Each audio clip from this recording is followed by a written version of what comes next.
Bu Retno, jika kita katakan mungkin dari rumah saja lepas kontrolnya begitu, apakah kalau dari Federasi Serikat Guru Indonesia sendiri bekerja sama juga dengan pihak kepolisian untuk lebih lebih mengawasi lagi berjalannya sindikat-sindikat sexual crime seperti ini? Ya, kalau kami FSG itu lebih memilih untuk pencegahan daripada penanganan. Kalau penanganan kan udah terjadi, di situ ada campur tangan polisi dan ternyata jarang sekali orang tua juga anaknya jadi korban pelecehan seksual atau kekerasan seksual terus ngelapor polisi karena mereka nganggap itu aib. Ya, kemudian mereka juga menganggap bahwa ini di dunia daring nggak terjadi, padahal dampak psikologinya tetap terjadi pada anak-anak kita.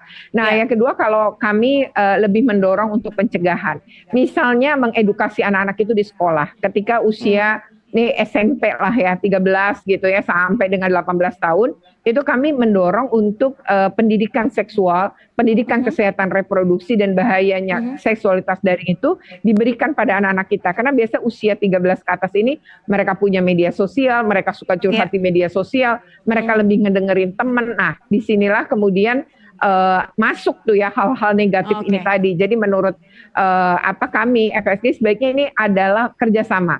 Sebenarnya Kemeninfo itu sudah mengeluarkan 8 modul petunjuk untuk para orang tua, guru, ya masyarakat terkait dengan bagaimana menggunakan media sosial maupun internet ini secara bijaksana tepat, begitu ya, kemudian dan tepat guna untuk bermanfaat anak-anak. gitu ya dan lain-lain. Namun sayangnya ya ini tuh udah dibuat tapi kayaknya nggak dibaca juga dan masyarakat mungkin malas baca dibanding misalnya menggunakan aplikasi-aplikasi seperti video pendek di TikTok atau video pendek di Instagram atau media sosial lain. Mungkin memang mesti diserbu bareng-bareng ya karena nggak bisa juga ada sih pengabaian pemerintah ada mengabaikan orang tua enggak atau orang tua aja lingkungan enggak, itu nggak bisa. Jadi menurut saya ini kita perlu bersama-sama perang ya melindungi anak-anak kita dari serangan dunia maya terutama untuk kekerasan seksual.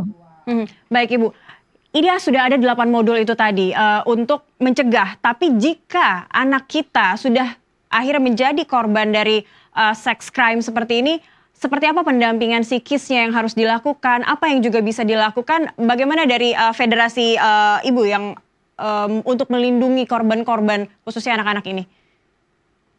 Yang pertama menurut saya adalah melapor ke polisi itu penting. Pertama itu akan membuat anak-anak kita juga aman. Kemudian dia juga jadi belajar bahwa orang tuanya itu mensupport, mendukung dia. Dia tidak salah, itu harus kita kuatkan. Kamu tidak salah, kamu korban. Nah yang kedua adalah setelah melapor polisi ya, ini agar tidak ada korban lain juga.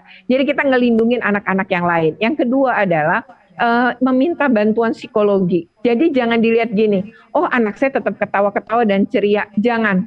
Bagaimanapun itu akan tersimpan dalam pikiran dan juga otaknya dalam jangka panjang. Jadi mintalah bantuan psikologi, minta di assessment. Biasanya dampaknya kan akan beda-beda ya. Kalau ternyata berat di anak kita, maka tentu lebih lama terapinya. Tapi kalau tidak, biasanya akan lebih cepat. Nah, bagi mereka yang kesulitan keuangan untuk psikolog, maka gunakanlah fasilitas yang disediakan pemerintah daerah.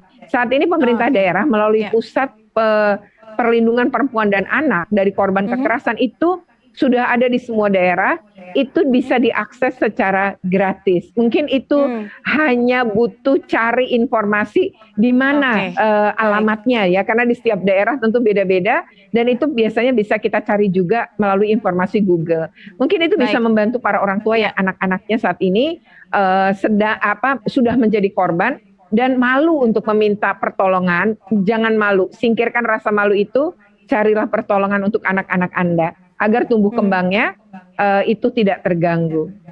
Baik, jangan mengabaikan 8 modul yang sudah ada untuk mencegah dan juga laporkan jika memang sudah menjadi korban atau memang membaca ada situasi yang tidak baik begitu ya di anak Anda. Baik, terima kasih Ibu Retno Listiarti sudah bergabung bersama kami di NTV Today, Ketua Dewan Pakar Federasi Serikat Guru Indonesia.